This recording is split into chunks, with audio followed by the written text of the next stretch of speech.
Today, we are diving into something that you can't always see, but you can definitely feel. We're talking about organizational culture. You know, that invisible force that's either the secret weapon behind a company's success or, well, the anchor that's holding it back. It's basically the personality of an organization, the unwritten rules for how things really get done. All right, so here's our game plan. We're going to start with why culture is such a big deal. That's the invisible advantage. Then we'll get into how you can actually map it out. We'll explore the 4 main types of culture, look at a real path to change, and then, this is the cool part, we'll talk about the power of the questions you ask. Finally, we'll wrap up with what this all means for your organization's future. So why get so hung up on culture? Well, just think for a second about the companies that have been successful for a long, long time. I'm talking about places like Toyota with its legendary production system, or Disney with its obsessive focus on creating magic. You know what they all have in common?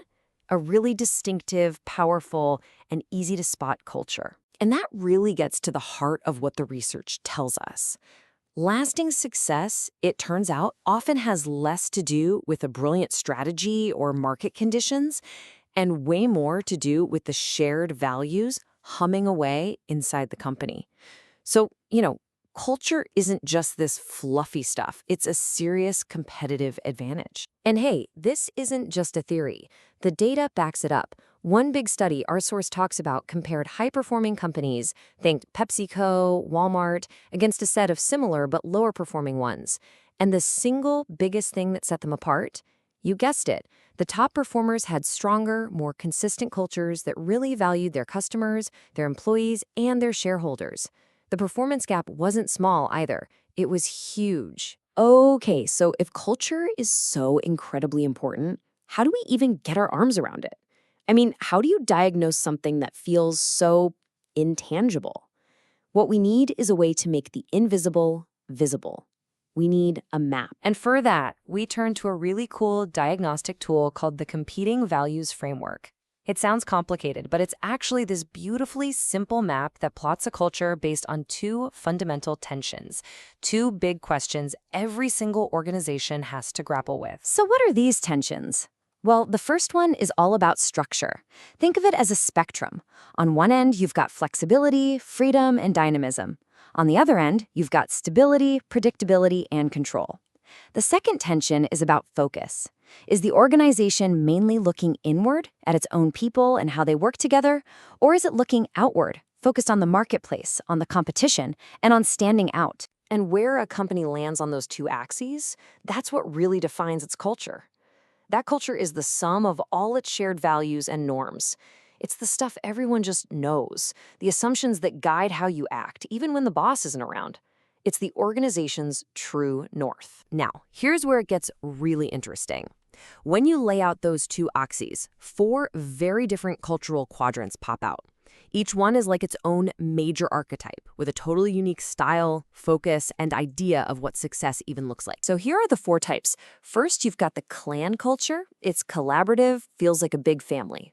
Then there's the adhocracy. That one's all about innovation, taking risks. Next up, the market culture, which is super competitive and laser-focused on results. And last, you've got the hierarchy, which is all about control, efficiency, and stable processes. Let's just look at 2 that are total opposites. A clan culture, right? It's a friendly, supportive place. Loyalty holds it all together, and the leaders are kind of like mentors or even parent figures. Now, contrast that with a market culture. That place is a competitive battlefield. It's held together by one thing: winning. And the leaders, they're tough, demanding, and they push hard. You can just feel how different the day-to-day experience would be in those 2 places. And companies don't stay in one box forever. They evolve. A great example is Apple. In the early days, it was a classic mix of that creative adhocracy and a family-like clan culture.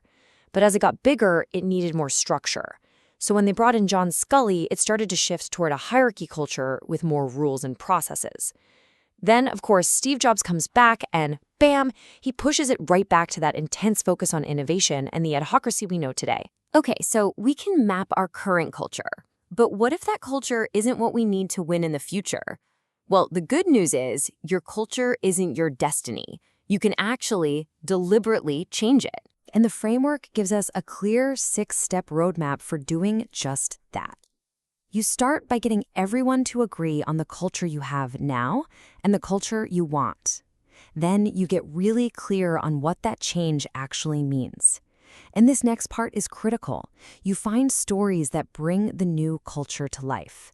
Stories are so powerful because they make new values feel real and memorable.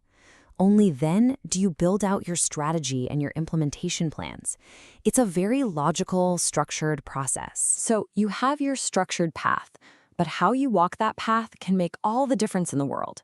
And this brings us to a really powerful shift in thinking about how to approach change itself. This is a really profound idea from a field called appreciative inquiry. The basic idea is that our questions are never neutral. The questions we ask literally direct our attention, and whatever we focus on, well, that becomes our reality. If you ask questions about problems, you're going to find problems. But if you ask questions about what's possible, you're going to find possibilities. And this is the core difference between what our source calls the judger mindset and the learner mindset. A judger mindset is always asking those fault-finding questions. What's wrong here? Whose fault is this? A learner mindset, on the other hand, asks these energizing generative questions. What's working that we can build on? What's actually possible here?